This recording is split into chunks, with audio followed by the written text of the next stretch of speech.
Hello, everyone, and welcome back to another episode of the Capes and Lunatics. It's me, Phil. Kristen is here, and we have two special guests because, well, DG Chichester, Mr. Greg Wright, because we are going to talk the life, the career of Mr. Jim Shooter, who passed away not too long ago. So I thought it'd be nice to actually talk to people who actually knew him, work with him, because, you know, you read stuff on the internet or you hear stuff and you're like, what's true, what's not. So everything on the internet is true, Phil.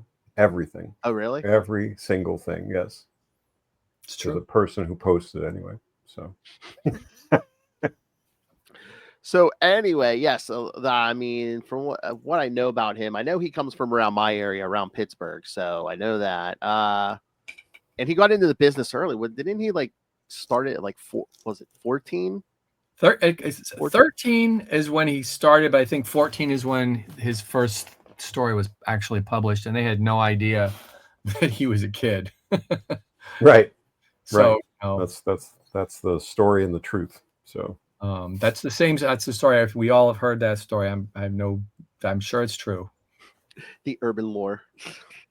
Well, it's even on Wikipedia, so there you go. Yeah, there you go. True. Yeah. And God knows somebody would have corrected it if it wasn't on Wikipedia. So Wikipedia may be the last bastion of sanity, you know, that there is a self-correcting virus on it that will fix things up like that. That's what the internet needs, a self-correcting virus. But yeah, so he started at DC, right? But I mean, most of his career, well, not the whole career, but a large chunk of it was at Marvel, correct?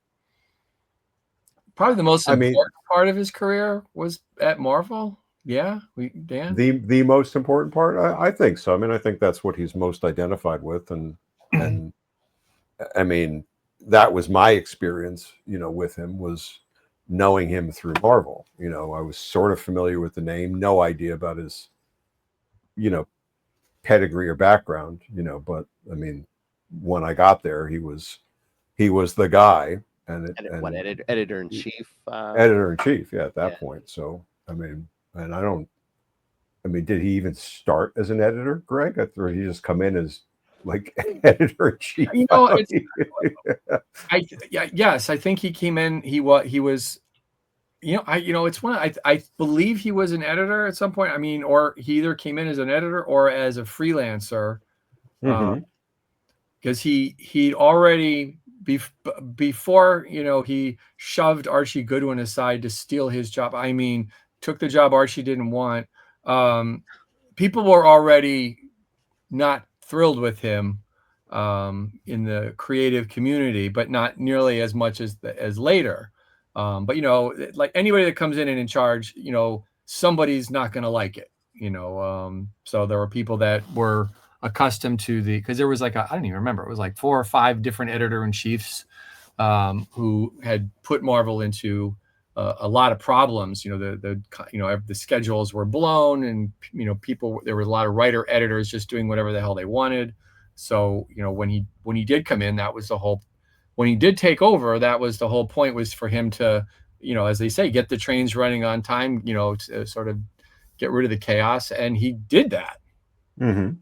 But I don't know if he was an actual editor or, you know, because, you know, I don't think, you know, it's like when, you know, Len and Marv and Roy and all that, you know, I don't know if Roy was an editor, but I don't know if like Len and Marv were. Roy also created Wolverine, I hear. So he did. But I'm not. What does Wikipedia say, Kristen, about Jim? I don't know. I'm glad you asked. Wikipedia says. I'm actually curious. I'm not sure if, you know, I didn't know him as an editor. I don't know anything about him as an editor. He was always, you know, the guy in charge when I was there, until he wasn't. He joined Marvel as an assistant editor and writer on January 2nd, 1976. Okay. Sure. So you all must be so youthful. See, you weren't working then. And then leapfrog to editor-in-chief. Amazing.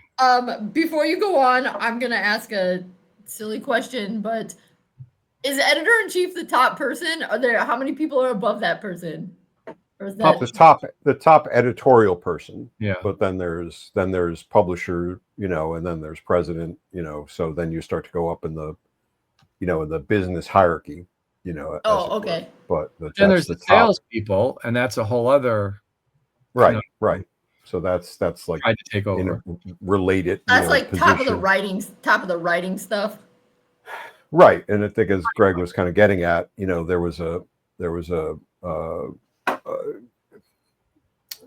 some editors exercised more control by fiat or personality.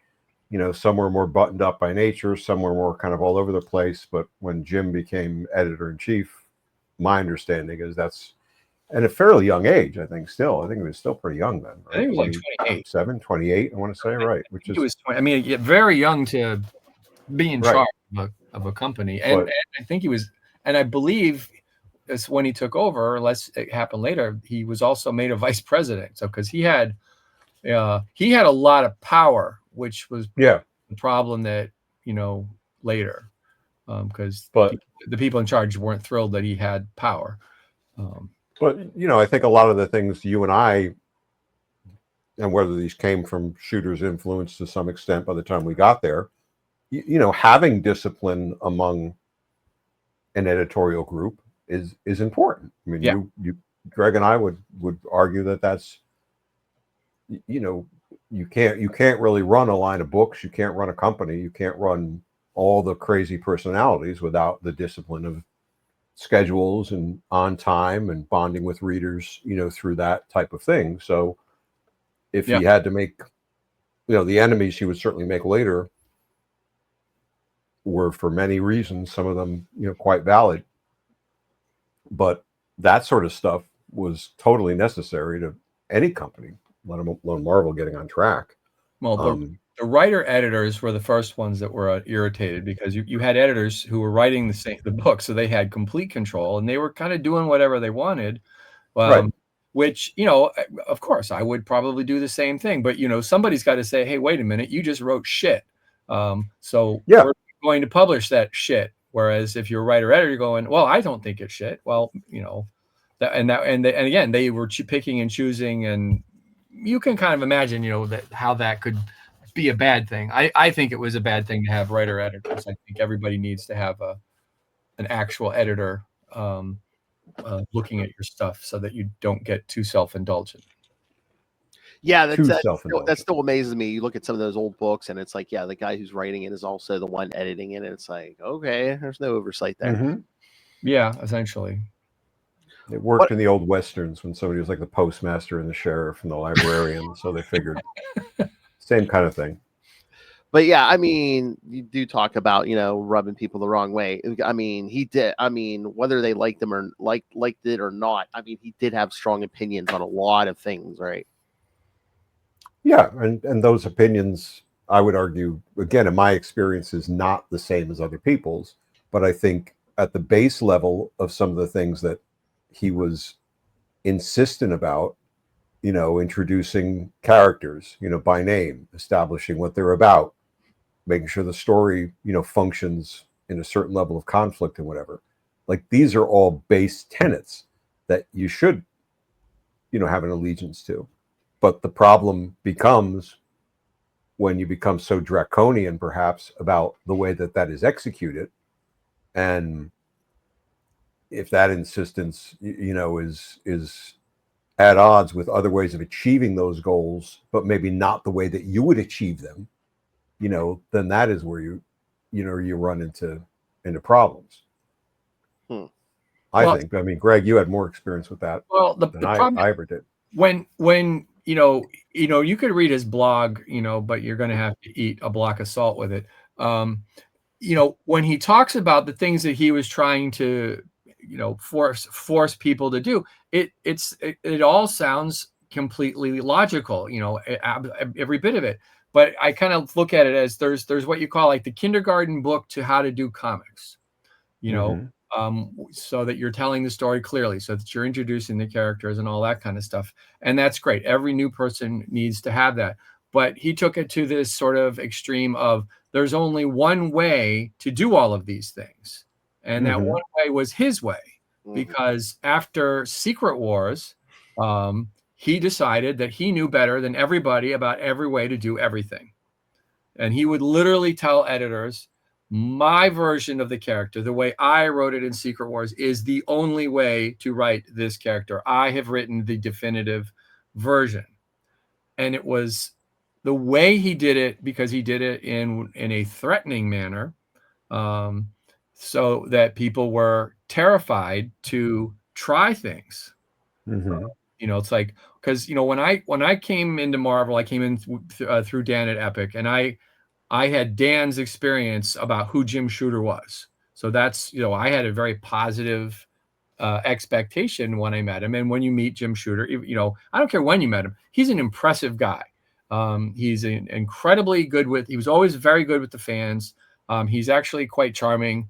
He's very smart. He's very talented. But he definitely was very much of a micromanager.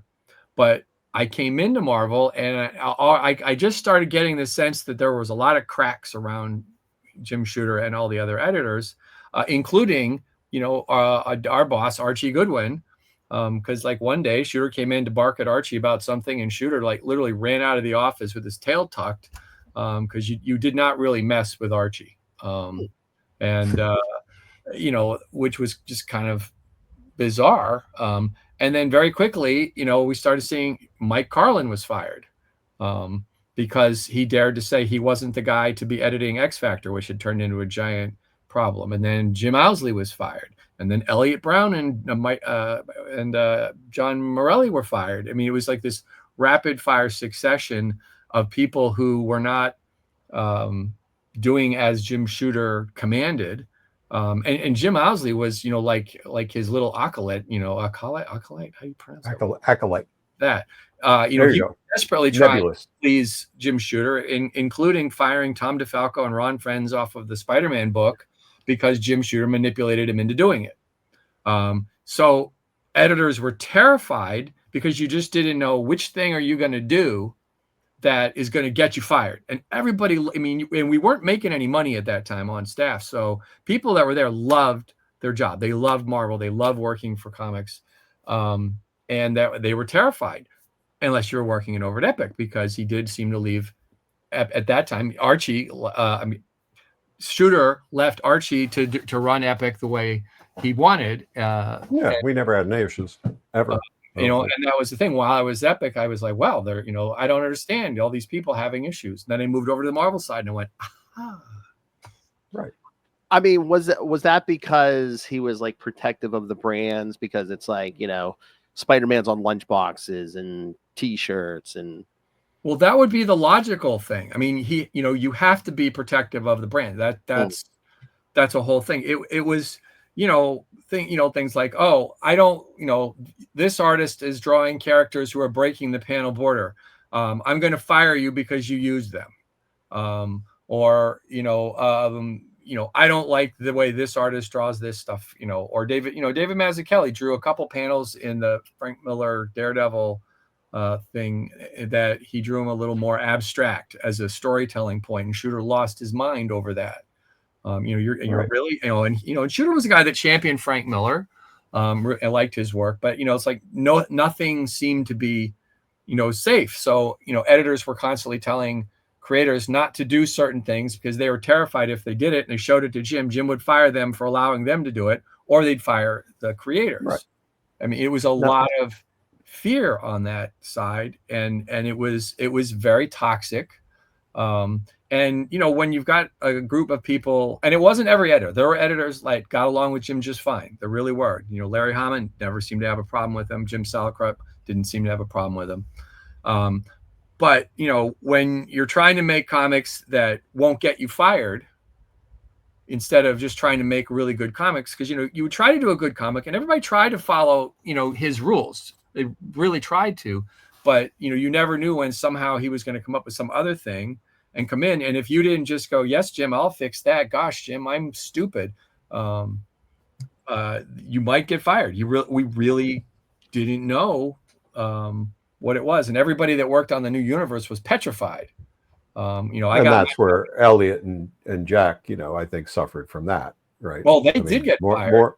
That's what I mean. I think that's what that's the pincers they got trapped in, was the new universe. Well, stuff. then Mike Higgins took it over, and at that point, Shooter wasn't allowed to fire anybody.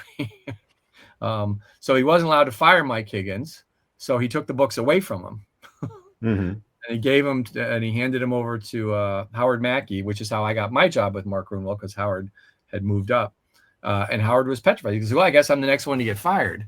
But after that, Jim Shooter got fired himself, so that saved that. But everybody was trying to make the best comics they could, but it was really tough because you just didn't know when this foot was going to come down on your neck, because you hired the wrong person, or you didn't hire somebody that he wanted hired, because he was But he was there was meta on everybody so hard that at one schedule meeting, I swear to God, Vinny was inking 20 different books.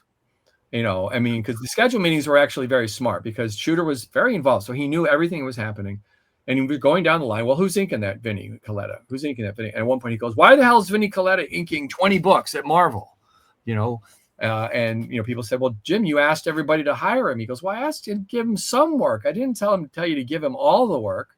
But that's the sort of overreaction that people would have. If Shooter said something, right, you thought, I have to do this or I will get fired. That's probably not. Right. That's the overreaction part of it that I was always struck by, was that Vinny example is dead on, right? Yes, Shooter wanted him to have work, but everyone just took that as, well, we can't have any other inker. Yeah. So common sense would say otherwise. I remember getting invited to a New Universe, meeting by accident once, because I didn't normally go to the editorial meetings, from the Marvel side. And, he was talking about the world outside your window, and everybody was just glowering, and, there's no stories to be told here. And like an idiot, I sort of spoke up and said, well, there's 3 headlines in the paper today that could probably make good stories. And, It's like Law and Order, ripped from the headlines. Right. But, but that wasn't like I was smarter than anybody else, but I certainly think everybody else was so, damaged goods. And Dan became the most popular man in the room. Yeah, definitely. Like, go back down, to wherever you work on, whatever you work on. And, but, there would then become, I think, a reactionary, aspect to it, where, he couldn't say the sky is blue and have it agreed to, to my point of view. No, that doesn't discount anything Greg's saying either.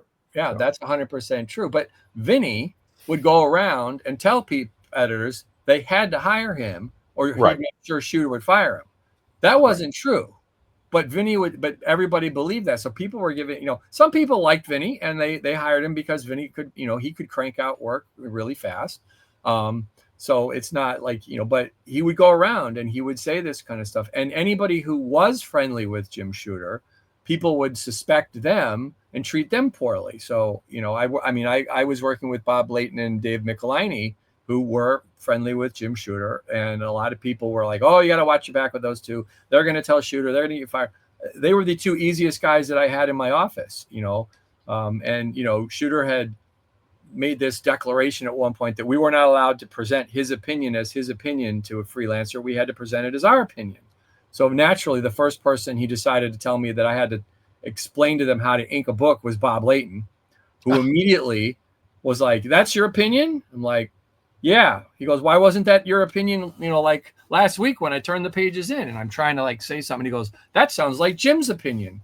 And I was like, all right, but I said, this is what he said. And he goes, what? So I had to now make up to Bob Layton for lying to him. He called Shooter, yelled at him for telling people to present his opinion as their opinion. Then Shooter came down and said, I never said that. And I was like, you just told me I had to do that. And I said, and I got caught. And I was like, I was not amused by that. But my editor, Mark Grunwald, he had this weird sixth sense. Every time Shooter came down to the office to complain about something, Mark was gone. So I would be stuck having to figure out, how you have to describe your office and the platforms built into it to really understand the genius of Mark Grunwald in dealing with Shooter's a very tall man. Oh yeah, I saw him last year at Hershey going. Yeah, he was so, and he would use his physical being to intimidate. So you can imagine if you're sitting at a desk and this giant, man comes in and he's not happy and he's the chief and he's just looking down at you at your little desk, you feel tiny. So Mark Grunwald decided that he built a platform. And the reason that he built the platform, of course, was so that the art files could go under it. Well, the platform had a secondary two other things. One was there was a hidden compartment in it that we would hide in at night if security came by, so we could stay and work in the office all night, or if we wanted to hide from people. But the other one was when Jim Shooter came into the office, he had to look you in the eye, and he did not like that. He liked using his height. So he would have to look, Mark Grunwald wasn't a tall guy. So now Jim Shooter's at eye level with him and eye level with me. And I decided that I didn't really like looking him in the eye. So I decided that whenever he came in, I would stand up on the platform with my head against the ceiling. So I'm looking directly down at him. And you could see him not being, he would never say anything, but I was, this was my little psychological, okay, you're going to come in here and try to do this. I'm going to take away your psychological advantage. I can't take away the fact that you can tell me what to do. So that was Grunwald he was always coming up with, so I don't know how he managed to know when Shooter was coming and not be in the office. But the desk platform was, it was kind of fun to have. It was genius. It was really. Was he hiding in the platform? No. He actually left. Well, you know what? There could have been. Sometimes maybe he was. But I'm sitting at my desk, and he goes, "Oh, I'll be right back," and then he leaves, and Shooter comes in the office with the books with the pages turned sideways. I got a lot of problems with this stuff. I'm like, oh crap, But Mark had trained me to be respectful. With that. But, the thing is, if you actually had a problem with a story and you went to Jim Shooter, he loved solving problems. And the thing was, he would help you solve that problem. And now if once he helped you solve that problem, he was not going to bother you anymore about that. So you were much more likely, if you went to him and sought his advice on a storyline that might have gotten you in trouble before, he would be very happy to help out and get that fixed, and it would be a better story. So he, because Mark, he would say, we're going to take Jim with us to lunch for the plot conference, and I'd be like, oh no, and he would get Jim talking, and Jim would solve this problem, and then he would never bother us with that storyline, because Mark would say, go thank him for that help, and say, oh, that was really good, Then Mark figured out, let's invent problems we don't have for Jim to solve. So we would take some imaginary problem and make a big deal, like maybe we needed to fire someone. Oh no, you don't need to fire them. And then, and then we'd thank him profusely for solving a problem that hadn't existed. Yeah, Mark was really good because Mark didn't have that many problems with him. But Mark was also part of the New Universe writing DP7. And Mark was the only creator that really understood what Shooter was trying to do with it. He never got bothered with it. He never had a problem doing it ever. So it could be done. Mm-hmm. Right. But I think that's just Mark being Mark, that was, he just got it and just was able to articulate how a story like that could be told. Yeah. Mark loved it. He was, and I thought that was one of the best books that came out of the whole New Universe. There's a New Universe Facebook page and people who love it. And, I feel good that happened because everybody really did try to make that work.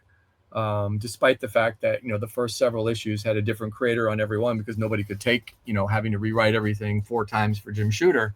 But people tried to do a good job. So the end result, people did like it, not enough for it to last. But I thought it was a pretty good concept. I like that idea of, it's like the only weird things are the things caused by this event. And I think people, the caliber of people, because, Archie create 4 books? I think he I know he created created Justice, but Justice, which other Night ones. Mask, Merc, and then he Oh yeah, that's and right. Paul Simonson created Cyforce.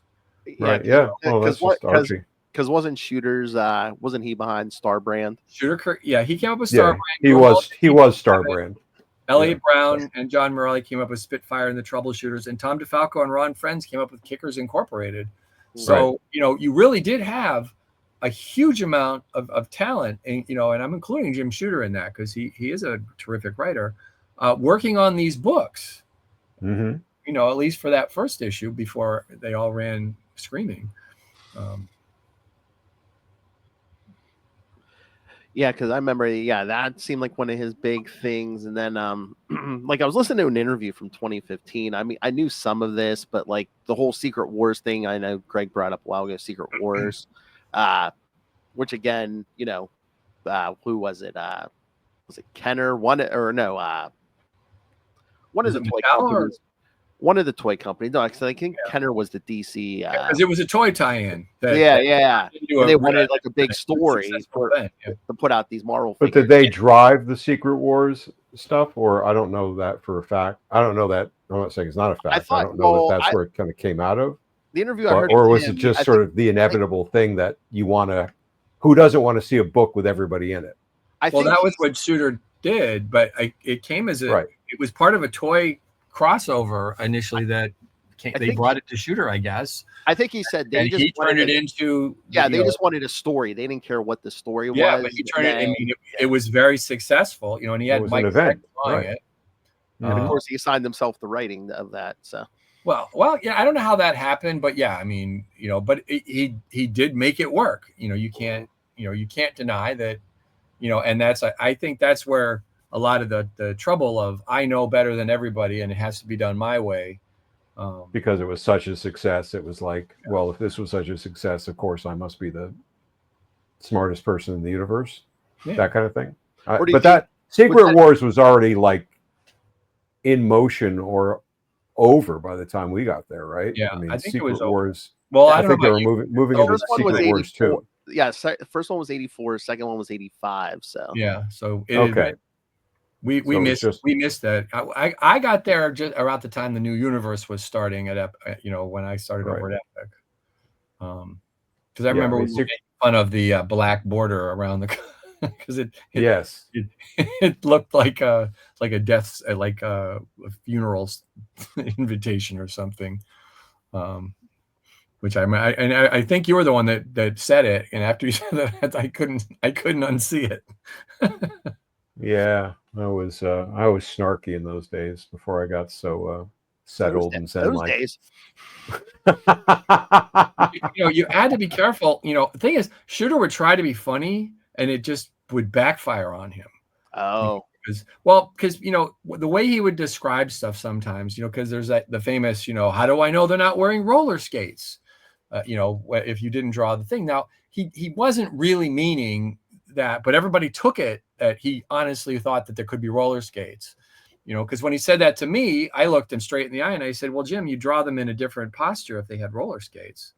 And he just looked at me for a second, and then he did this sort of half smile because I was making a joke, but he understood that I understood he didn't actually mean the roller skates. He just thought it was important to see a full figure every once in a while, which is storytelling things, you do want to see that. It's not always necessary to see their feet, because frankly, if they were wearing roller skates, you would show the roller skates because that would be important. Normally, it really doesn't matter what what shoes. But it's right. It's part of the ultimate establishment of certain characteristics and tenets. For that first time reader. No. But he would make it seem like if you didn't do it, and again, you're going to be fired if you don't show the feet. But it's also, I can understand it if you're working with people who are going to just egregiously break the rules and not even think about the rules, you could sort of understand the need to sort of put down,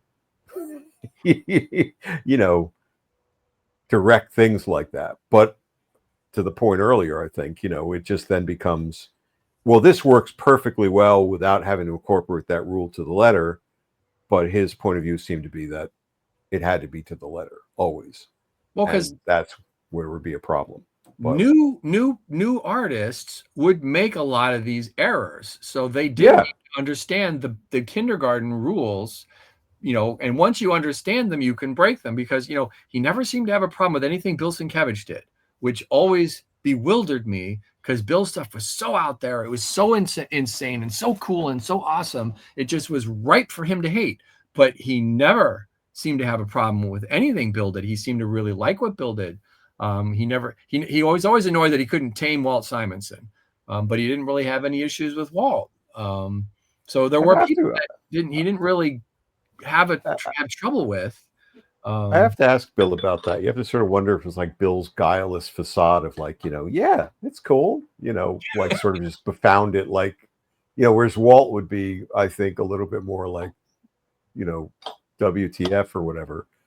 Bill has that skill of like agreeability, even though I'm just gonna go and do it. I'm just gonna go and be Bill. So I have to ask him about that. There's just sometimes I didn't understand how come he didn't have a problem with this person or that person. I never had any problem with anything Bill Sienkiewicz ever did. I just loved his work. I thought maybe when you said Sienkiewicz, I thought maybe at first it was going to be, if someone, stuff got really popular right away, maybe he gave them kind of a free pass. But Walt Simonson stuff was very popular also. So that was the problem. It was hard to read Shooter sometimes, because he would like stuff that you would think he wouldn't like. And then there was that, you were trying desperately to make the comic you thought he would like, and then he would just hate it. And he wasn't, I never thought he was very good at communicating exactly what it was that was wrong. Because every time he brought stuff back to my office and said stuff, all I kept wanting to say is, you're out of your fucking mind. Because it just didn't make any sense to me. And he would criticize people that, and he would say, well, you have to call this person up. I'm like, no, I'm not calling Tom Palmer up and telling him how to ink. That's not happening. You can do it,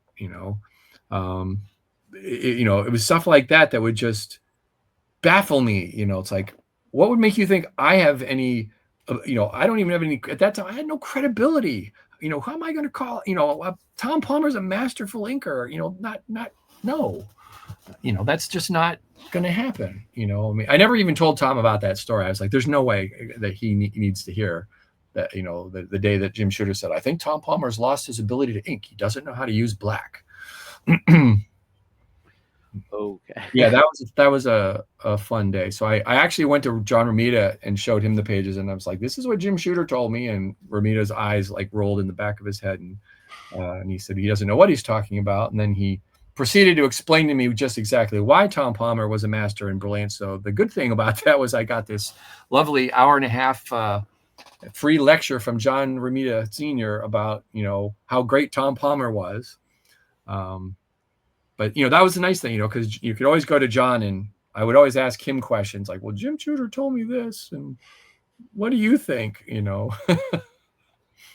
Right, but interestingly, you would do that, you would get a different perspective, or a larger informed perspective, and then could probably use that even to counter Jim. And I wonder how many other people would actually do that, and just rather than just kind of roll or be overly annoyed about it, right? Well, I know. So, I never used anything I learned from John Romita to put Jim Shooter in his place. No. Well, not necessarily putting him in his place, in that exact way, but sort of then be able to, because I'm sure in much the same way that Archie had a certain cachet and power, by it being Archie's opinion on something, I'm sure that John Romita's opinion on something would have a certain sway. Of course. That's why I was like, well, if anybody's going to talk to Tom Palmer, it should be John Romita. He's the only one that's got enough clout to tell him anything. Mm-hmm. It's like, I certainly did. I told Jim, I said, well, maybe you should call him up. I said, I'm sure you have a much better clout than I do. And he didn't want to do that. It's like, it was fine for me to call Tom Palmer and tell him how to ink, without saying Jim Shooter told me to call you. But he didn't want to do that all by himself. Was it just Jim didn't, I don't know, did he have trouble thinking outside the box? Like, oh, I wouldn't do this, so. no idea. No, there's no rhyme or reason. I feel like he had Vinnie Coletta in his ear, and again, he was sometimes just so focused on these kindergarten rules that, there are people that know how to break the rules. I mean, that's when you're learning to do stuff, you do stuff the baby steps way, and then at some point you learn there's hundreds of ways to do the exact same thing. It's like if you look at Frank Miller's Daredevil run, he does very simple storytelling showing that you can do things like that, but but there's a lot of complexity to the way he did. Even Kirby, it's 6-panel grids, but what he put in those is amazing.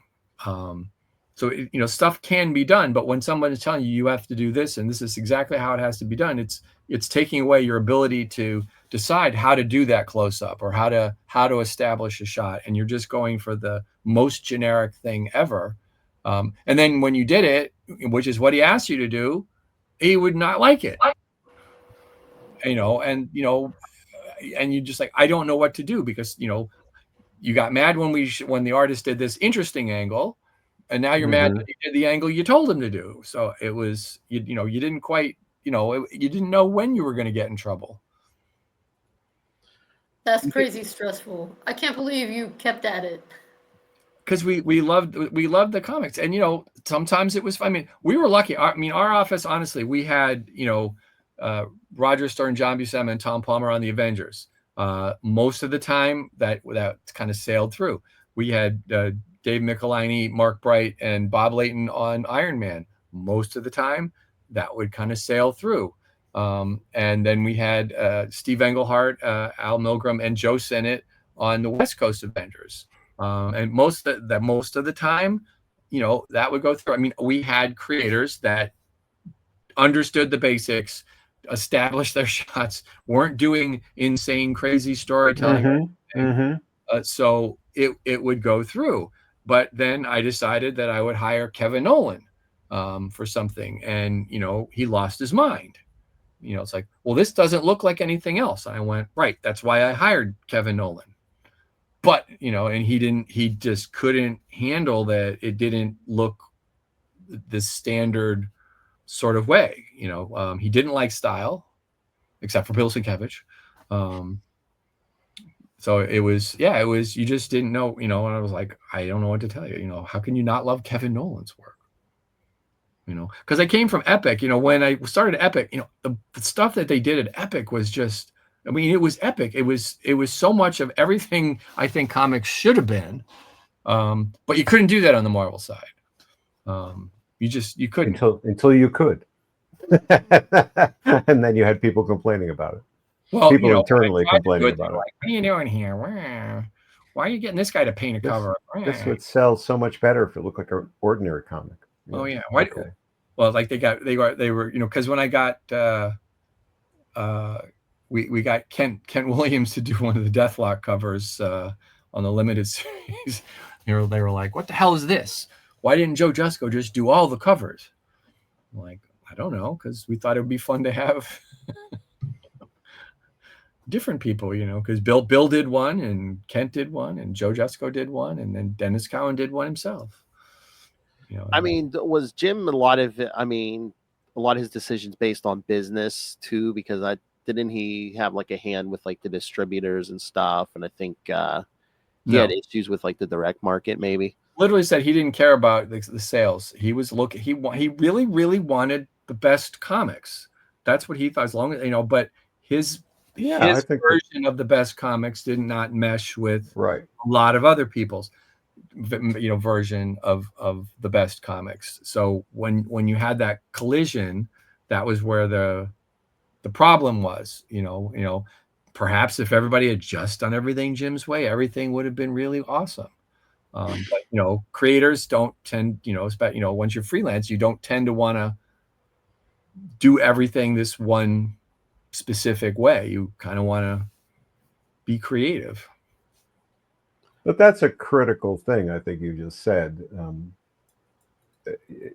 this being what do you call this? The life and career of Jim Shooter. It's certainly easy and in some cases valid, to sort of pick on the guy. But I do think it was driven by his desire to do the best comics, which is a distinction from some other people, right? Other people are just universal jerks, for being universal jerks. Yep. And that's, whatever way he approached things, whatever revisionist history, he may have portrayed in the way that he sort of, talked up certain things. I think, it was driven by somebody who wanted to do, really great comics. Yeah, I agree. That's, it's just what he liked wasn't what maybe we wanted to do, but he wasn't trying to just be a jerk. I don't think that was ever the case. And and you have to kind of also look at, he was one of the people that was responsible for getting creators' rights, getting people royalties, getting people creator royalties, getting artwork returned, making sure people got insurance. There were times when he took money out of his wallet to give it to creators who couldn't pay their rent or something. So there's this other sort of side to him that I don't think doesn't get talked about as often.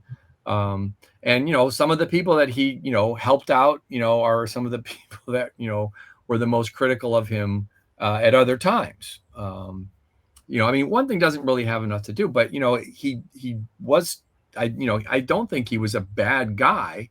It just, his manner of dealing with his staff, after Secret Wars, where, Carl Potts put it when we kind of stormed his office, a whole bunch of us, and 2 or 3 editors talked, but Carl had said, how did we go from being the greatest creative staff on the planet to the biggest idiots you've ever met?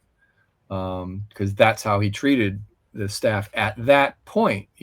I was only there at the end, so I never got to see this other version of Jim where he basically saved Marvel Comics and got all this other stuff going. So I didn't see that. But he used to talk about, we have the greatest staff of all time. But by the time we got there, we didn't feel like that's how he felt.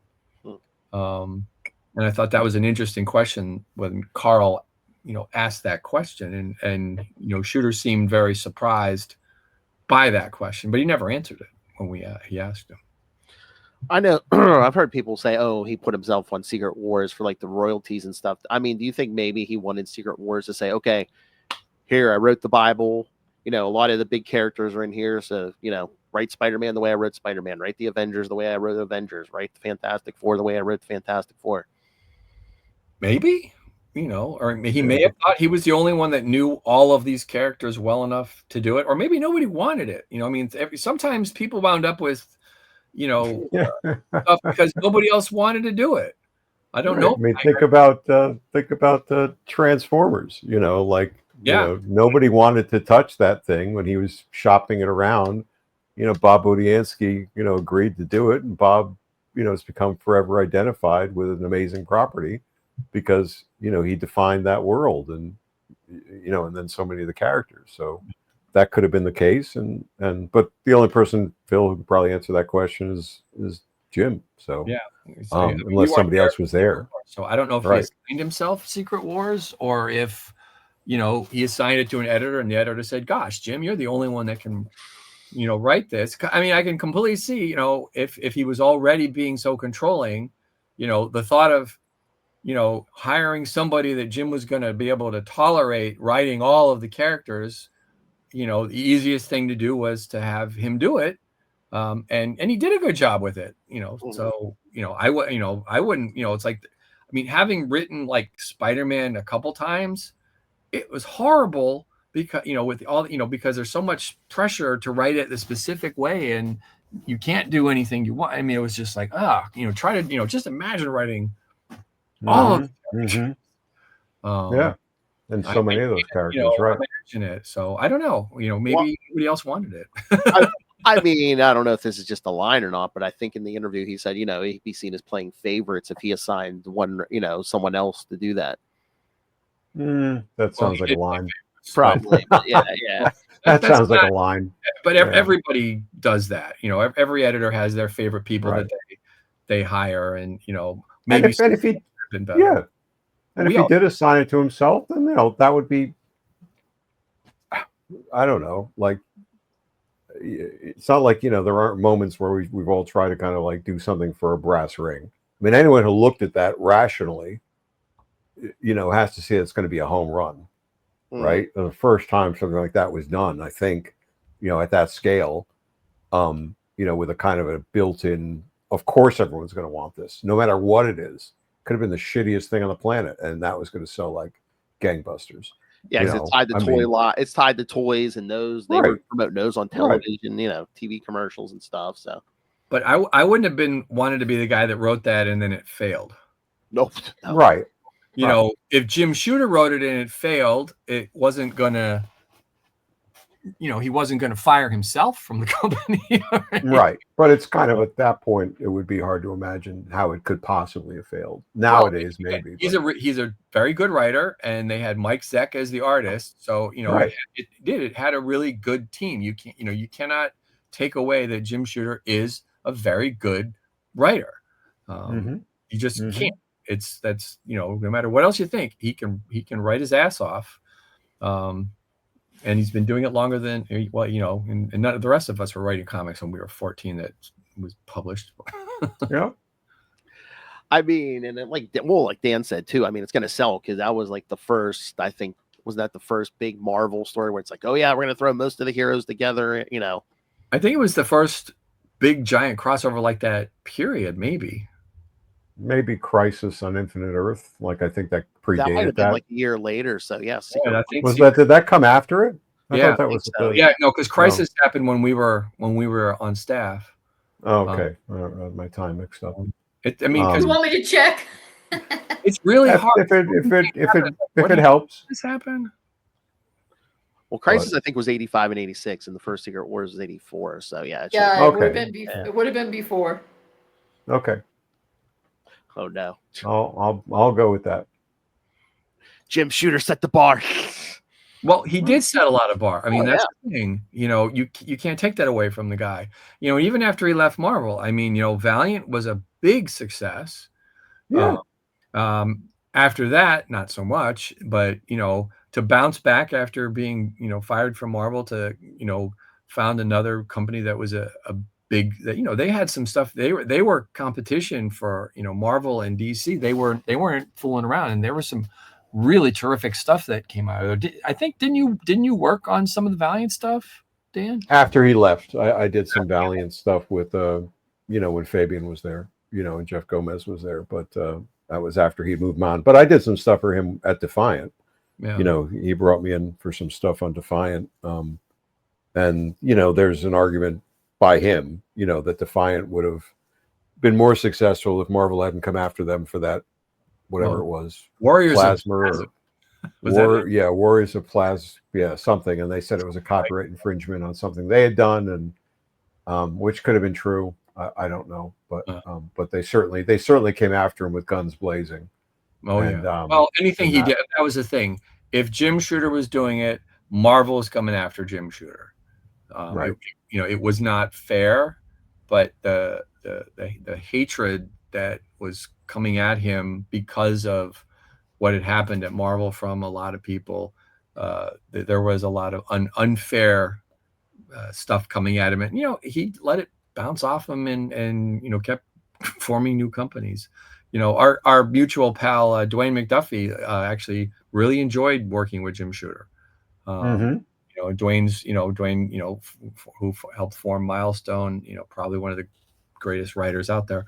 But, he had nothing but the best things to say about Jim Shooter. Dwayne was also one of the only people who could actually look Jim in the eye without being on a platform. So that probably helped too, And arguably, Dwayne was, way smarter than everybody, And so I'm sure Jim was not about to intimidate Dwayne. But Dwayne, he was the guy that would listen to stuff, and I think sometimes when Shooter talked, people just turned off and said, he's wrong no matter whether he's right or not. Well, that's it, right? I think there was a degree of that not from fair. my one step removed experience. All right. I was going to say we can cut it here soon, but do you gentlemen have any final thoughts? Anything we haven't covered about Mr. Shooter? Or No, I mean, I feel like we've, picked at him a lot. And, as Greg sort of said at the beginning, my experience was, largely, positive, recognizing, what he, was also causing, amongst, people I knew and people I was friends with, in Marvel proper. But I always had, very good interaction with them and found, a lot to admire, about him, which I said to him, and years later, and when I finally saw him again, when I started going back to conventions, it was enjoyable to see him, at shows. But I would also catch revisionist history from him, just kind of talking about things. He seemed to, with all his accomplishments, and that was always what was perplexing to me. Like his accomplishments were significant and real, and demonstrably, in some ways, well beyond, what any single person, many single people, probably had made happen. Yet he always seemed to want to embellish them more. Yeah. Like there was more being added onto it.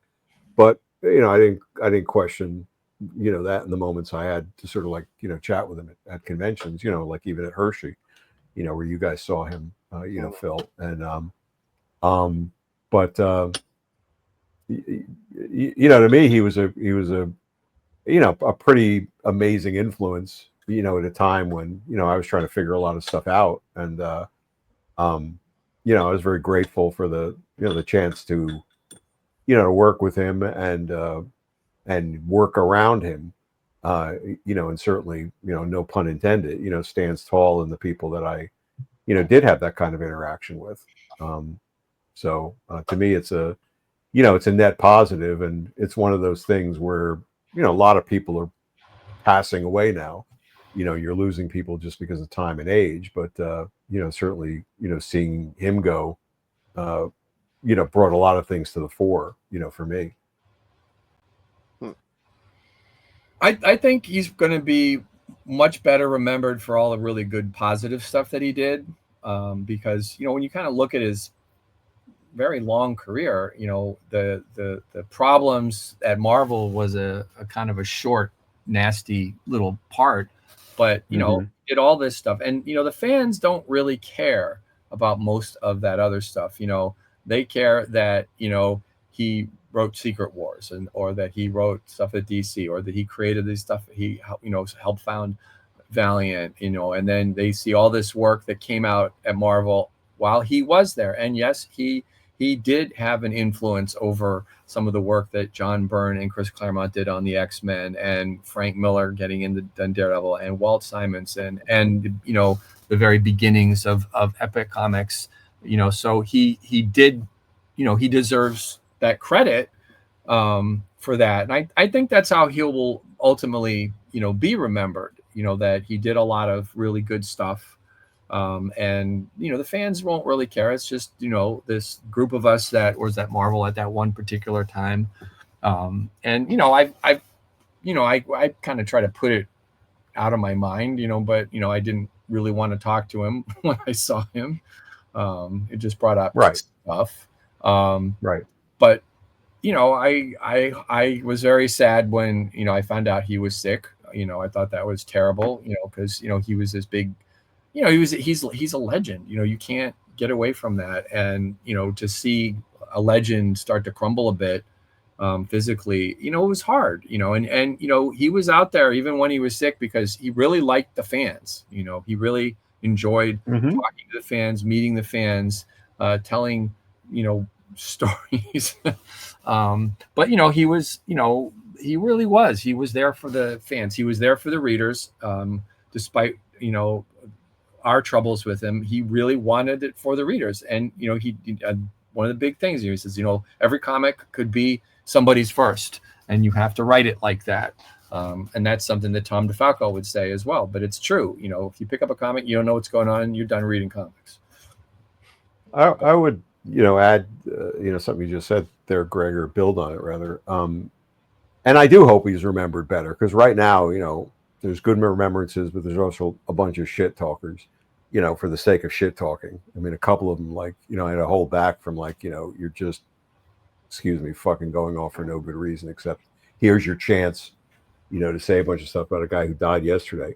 But whatever the, relationship, and situation was, between, him and Archie, he was, to my mind, Jim, always incredibly supportive of that line of creator-owned books. Yeah. And, one of the first people, I think, to really take that stance, of creator ownership really seriously. Now, there may have been a strategic reason around that, but, that should not be discounted either. I mean, clearly Archie was the point of the spear on that, or the whole spear.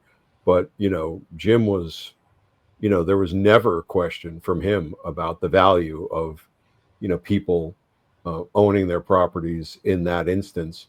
And that was a big deal. Yeah. To have that sort of sense of support, which did not feel as strong, after he left. I mean, his leaving, began the decay of Epic, which would ultimately, I think force Archie out and Archie to go to DC. There was not that sense that what you're doing at Epic and this creator-owned stuff, has a standalone import, or that it should be treated any differently than anything else. And that changed demonstrably after Jim left. Big time. I mean, so I think that's, to me, that's one of the biggest things, that, he should also be considered for, in what he represented and what, holding that line as much as anything else. You brought something else up. One of the things that Jim really valued loyalty, and creators who maybe were not in the best shape, or they're not getting jobs. He would make sure that they had work at Marvel, and that's why he was pushing Vinny Clett. He thought Vinny, he's been around, he should have work. He didn't mean for him to have all the work. But he did. He made sure that, creators who'd been loyal to Marvel, that they had work. And you don't see that today. They don't care. None of the companies care. It's like if they want the newest whatever. So people that have been doing this for years and years, it's like, when was the last time you saw Jerry Ordway do something? There's a lot of guys that they're still doing good. They can still do great work. They are not getting that. Jim Shooter would never have allowed any of these guys to just whittle away.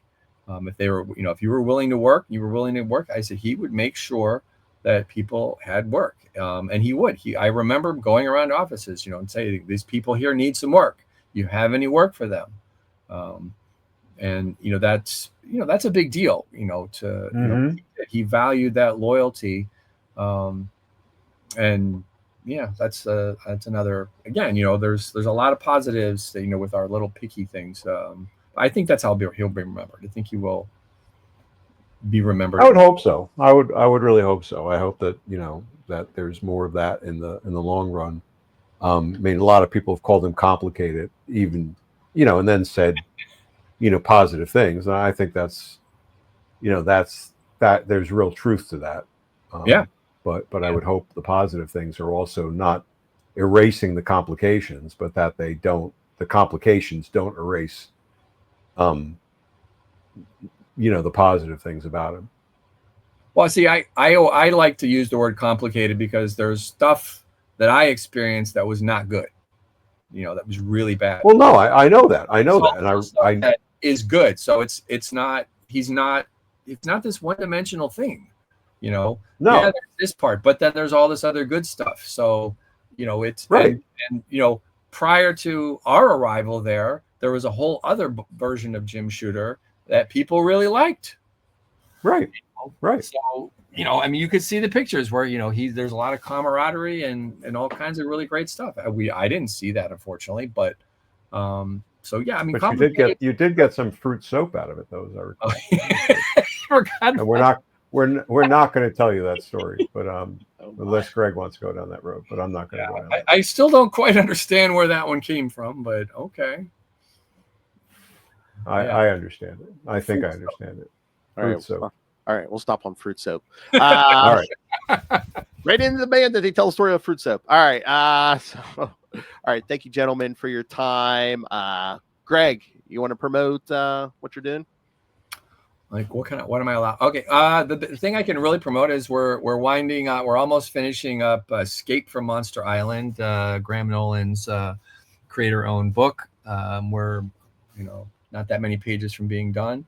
Ron Wagner and I are finishing up our secret, really violent Western book that he and I are actually co-coloring, which will be interesting when people see that. And then I've got a secret project at DC that I can't really talk about. That when it finally comes out, I think a lot of people will be very happy with it. But I can't really talk about it other than it's a secret. And it's pretty cool, and I'm thrilled to be working on it. I think that's about it. All right, Dan, you want to promote your stuff that you talk about every month on the Chichester chats? Well, I'll just push down on Risk right now, which is a cyberpunk thriller from Black Box. I believe issue 3 is out or just about to be out. 5-issue series. You can find it from your local comic shop, hopefully. If not, go to blackboxcomics.net and you can order it directly from there. It's a lot of fun. Looks great. Good energy, good inner outer weaves in that cyberpunky kind of way. So please check it out. And more to talk about on the next Chichester chats about that, I guess. That is a really good looking book. It is. Yeah, I'll get you. I'll I'll autograph a copy for you next Wednesday. So. Greg, he'll give you the friends and family discount, $5. Exactly. Yeah. Oh, wait, isn't there a book that was published recently, Dan, that you have out there? Oh, yeah. I do? Yeah. Isn't there a book about writing? Oh, well, yes, that's true too. I totally forgot about that. Yes. So there's a book called Street Writers, which is an assembly of all my 2.5-year podcasts about writing, which is a lot of fun. You can find it on Amazon, print on demand. So it's 100 plus tips and tricks about writing, and includes myself, my co-host Mark Belushi, who's another award-winning creative from advertising and a playwright, as well as interviews and tips from everything from comic book writers to game developers to Oscar winners to public relations guys who also happen to be convicts in prison. So it's an eclectic, grouping of people with quick moments to kind of get yourself motivated and pushing your writing forward. In your Substack newsletter, which is always good. And there's that. Yeah, you can do that too. So storybase.substack.com. I do have lots going on. And that project with Greg, which we might get off the ground too. Pre-launch as well? What's that? Isn't there a Kickstarter in pre-launch? We're gonna, yes, there is, but we're leaving that alone for the moment. I'll tell you why later. That's his secret project. Shh. That's my not so secret project. But if you look at the little thing under my name, you can figure it out yourself. So. Oh yeah, there it is. Yeah, I know how to promote myself. Sort of, kind of. Say the tiny URL is very tiny font as well. Tiny URL in this quadrant thing, yes. Explain this tiny URL thing. I don't understand that. It's easier to, because it's a way to that shrink goes down direct. That goes direct to the Kickstarter link, but it shrinks it down from the Kickstarter /6973489/ whatever Axel's Infernal. It just kind of condenses it that way. Just makes a shorter address. Yeah. I've been wondering what that is for like a couple of years and never bothered to ask anybody that. It's like Bitly. It's like an abbreviation. Yeah. Yeah. Right. It just makes it allows shorter. it to shorten it. You could also just go to axelsinfernal.com and also get that too. It's true. It's a really nice stuff there. Yeah. Come on. We need number 2. All right. Well, again, thank you, gentlemen. Thank you for doing this. Thanks for giving Jim some airtime. Yeah, he deserves some accolades. He really does. All right. Thank you.